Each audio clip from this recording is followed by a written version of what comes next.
todo lo que esté en la agenda de hoy, querido Vicente. Oye, mi querido Jaime, pues en el Senado, una batalla campal con el circo de la oposición. Se aprueba, le duela a quien le duela, le pese a quien le pese, el famoso Plan B, pasa a la Cámara de Diputados en donde se discute y bueno, creo que es importante hablar de lo que ha pedido el pueblo, porque al final el pueblo respalda al presidente Andrés Manuel López Obrador en torno a esta reforma de las leyes secundarias en materia electoral y bueno, una oposición incluso incapaz de debatir, de contraargumentar, mi querido Jaime. Sí, yo creo que ha sido, en una sola palabra, patético. Patética la labor de la oposición, a pesar de que Claudio X González se puso al frente, movilizó a su gente, inflaron los discursos con hipérbole, con exageraciones, con un tremendismo absoluto. Las águilas se nos van a caer del cielo, el apocalipsis now, el señor Álvarez y Casa vaticinando que en el 24 va a haber violencia y más violencia, casi una guerra civil. Pues eso, pues no cundió el mensaje. Y el caso es que finalmente la opción B del presidente, la jugada de Andrés Manuel López Obrador, que es lo que más les duele, pues pudo seguir adelante a pesar de las traiciones al interior de Morena, unas traiciones que casi yo cuando vi a Ricardo Monreal con esto de que yo sé que voy a pagar las consecuencias y todo el mundo esperábamos hoy que el presidente anunciara que iba a ser colgado Ricardo Monreal desde el asta en el Zócalo, o que por lo menos le iban a dar una sesión de latigazos. Pues nada, no ha pasado nada, ni castigo, ni se van a llevar al patíbulo a Ricardo Monreal, el presidente. No pasa nada. Si haya un líder o un dirigente político que no esté de acuerdo, no pasa nada. El pueblo va a pasar factura. Y esto es importante porque define que la cuarta transformación no es de un hombre. Y en el caso del Senado, por más que Ricardo Monreal diga que tenga poder, por más que nos hayan pintado a un Ricardo Monreal como el todopoderoso, pues es al final un voto, o tres, porque lo siguieron por ahí algunos senadores, pero la gran mayoría sabe,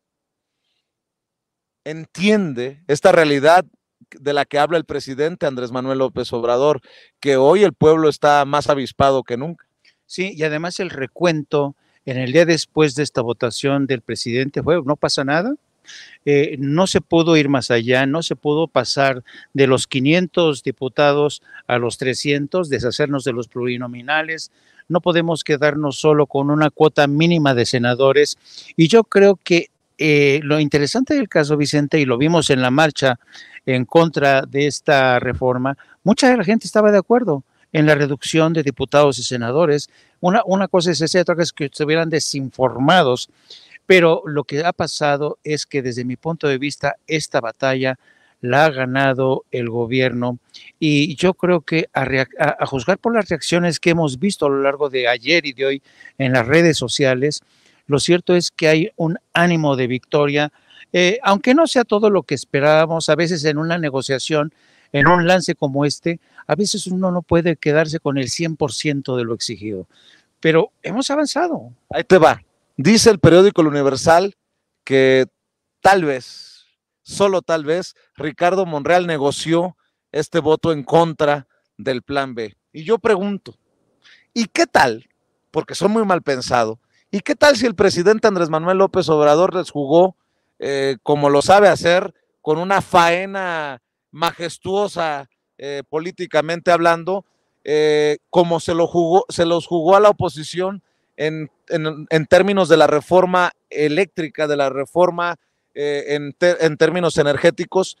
y el plan B era siempre el plan A? ¿Para qué? Para exhibir políticamente a todos estos personajes, porque lo que dijo hoy el presidente Andrés Manuel López Obrador en la mañanera exhibe a todos estos que pareciera que están jugando a muchas bandas y quisieran quedar bien con el diablo y con Dios al mismo tiempo. Sí, yo creo que ha sido de una notable destreza la maniobra política del presidente, porque es interesante corroborar que si bien es cierto que Ricardo Monreal votó en contra y 2 o 3 más, no todo el grupo, no todos los senadores que estaban con Ricardo Monreal votaron en contra. Por tanto, yo sí creo que ha sido una derrota para Ricardo Monreal, que a partir de hoy, y a pesar de que él diga que él sabía que el presidente no lo iba a destruir, él sabía que el presidente lo iba a entender, pero no cabe duda que aquí el que sale perdiendo, el que sale esquilmado, ha sido Ricardo Monreal, que ha dado muestras hasta antes de, qué sé yo, hace un mes, mes y medio. Muchos hablaban de la destreza política, de la inteligencia política de Ricardo Monreal. Y a mí me sorprende, querido Vicente, la forma tan estúpida en la que ha caído en una y otra jugada del presidente, a pesar, como presume Ricardo Monreal, que lo conoce desde hace más de 26 años. ¿Qué te parece si vemos y escuchamos precisamente la